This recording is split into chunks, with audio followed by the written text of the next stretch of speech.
I've spent a significant amount of time researching courage, vulnerability, shame, and worthiness.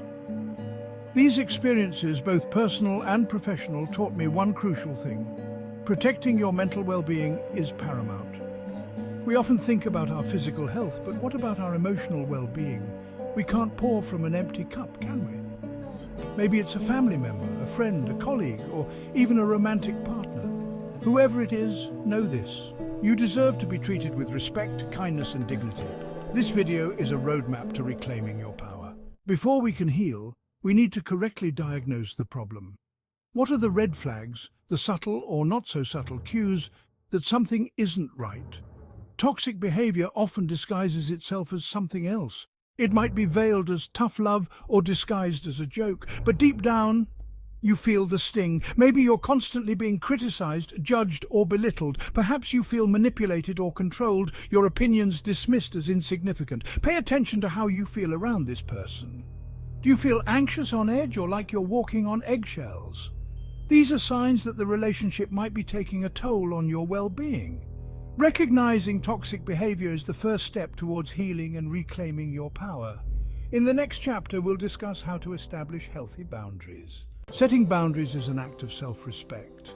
It's about defining what you will and will not accept in your relationships. Imagine having an invisible fence around your heart, a protective barrier that safeguards your emotional well-being. It's not about controlling others, it's about taking control of what you allow into your life. Start by identifying the specific behaviors that are causing you pain. Is it constant negativity, disrespectful comments, unrealistic demands? Once you've pinpointed the toxic behaviors, communicate your boundaries clearly and directly. Use I statements to express your needs without blaming or attacking the other person. For example, instead of saying, "You're always so negative," try saying, "I feel drained when I'm constantly exposed to negativity." Remember, setting boundaries is a process. The most important thing is to honor your needs and prioritize your well-being. In the next chapter, we'll explore how to limit exposure to toxic individuals. Sometimes, the healthiest choice is to create distance. This doesn't mean you have to cut ties completely, although that might be necessary in some cases. It simply means limiting your exposure to protect your well-being. Think of it like this. If you were allergic to something, you wouldn't keep exposing yourself to it, would you? Limiting exposure might involve reducing contact, setting time limits for interactions, or choosing not to engage in certain conversations. It's not about being rude or disrespectful, it's about prioritizing your well-being. Creating distance can be incredibly empowering. It allows you to reclaim your time, your energy, and your peace of mind. In the next chapter, we'll explore the importance of building a support system. Navigating toxic relationships can feel isolating, but it doesn't have to be. Surrounding yourself with a supportive community is crucial for healing and growth. Think of it as building a fortress of love and support around you, a safe haven where you can recharge and rebuild. These are the people who lift you up, who believe in you, and who remind you of your worth. It could be family, friends, a therapist, a support group, or even online communities. The key is to find people who make you feel seen, heard, and understood.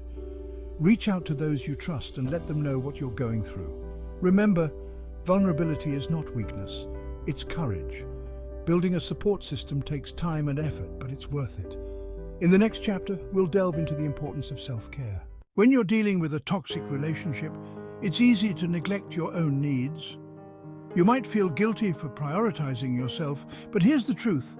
Self-care is not selfish. It's essential. It's about replenishing your energy, nurturing your soul, and reminding yourself that you are worthy of love and care. What fills your cup? What brings you joy? What makes you feel alive? Make a list of activities that nourish your soul and schedule time for them in your week. Self-care is not a luxury, it's a necessity.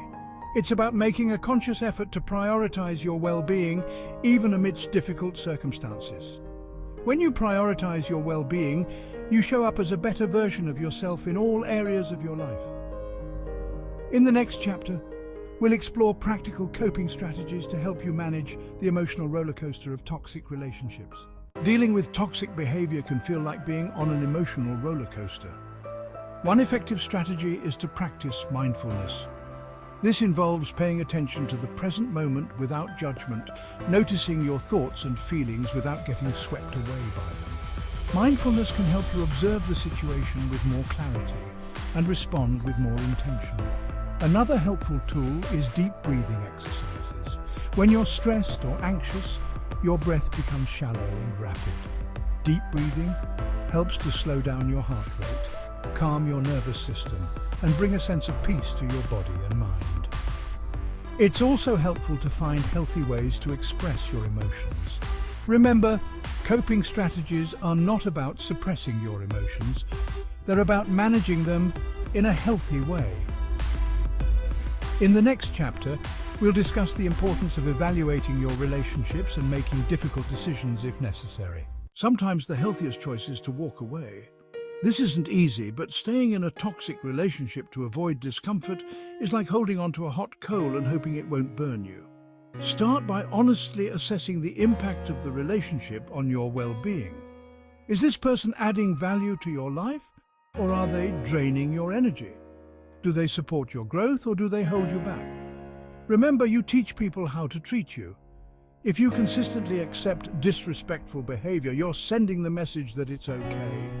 But when you start setting boundaries and prioritizing your well-being, you're sending a powerful message. Oh, I am worthy of respect. You have the right to choose who you allow into your life. In the next chapter, we'll explore situations where seeking legal help might be necessary to ensure your safety and well-being. In some cases, toxic behavior escalates beyond emotional manipulation or verbal abuse. If you're experiencing physical, sexual, or emotional abuse, it's crucial to prioritize your safety and seek legal protection. Remember, you are not alone, and you don't have to suffer in silence. There are resources available to help you navigate these challenging situations and protect yourself from further harm. If you're in immediate danger, please call emergency services immediately. Your safety is paramount. Seeking legal protection can be a difficult and emotional process, but it's essential to prioritize your safety and well-being. In the next chapter, we'll shift our focus from protection to empowerment, exploring how you can use these experiences as opportunities for personal growth. Toxic relationships can leave us feeling broken and defeated, but they can also be powerful catalysts for personal growth.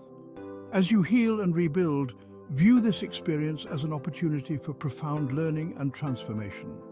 What did this relationship teach you about yourself? What are your non-negotiables in relationships? What are your values? What are your dreams? Use this experience as fuel to create the life you deserve. Remember, you are not defined by your past. In the next chapter, we'll explore the power of forgiveness and letting go, not for the other person, but for your own peace of mind. Forgiveness is often misunderstood. It's not about condoning the behavior or saying it was okay. It simply means you're choosing to no longer carry the weight of anger, resentment, or bitterness in your heart. It's about acknowledging the pain, honoring your experience, and choosing to release the anger and resentment that keep you tethered to the past. Forgiveness is a gift you give yourself, an act of radical self-love that allows you to move forward with a lighter heart. It's a process, not a destination. Some days will be easier than others. Be gentle with yourself. Healing takes time. In the next chapter, we'll explore how to create a life filled with love, authenticity, and meaningful connections. We've covered a lot of ground in this video, from recognizing toxic behavior to setting boundaries, from seeking support to prioritizing self-care. But most importantly, we've talked about the importance of honoring your worth. You deserve relationships that light you up, not dim your shine. Remember, healing is a journey, not a destination. There will be ups and downs, twists and turns along the way. Be kind to yourself, be patient with the process, and never ever give up on your right to live a life filled with authenticity, joy, and meaningful connections. Share your thoughts, your experiences, and your insights in the comments below. Let's create a community of support, encouragement, and hope.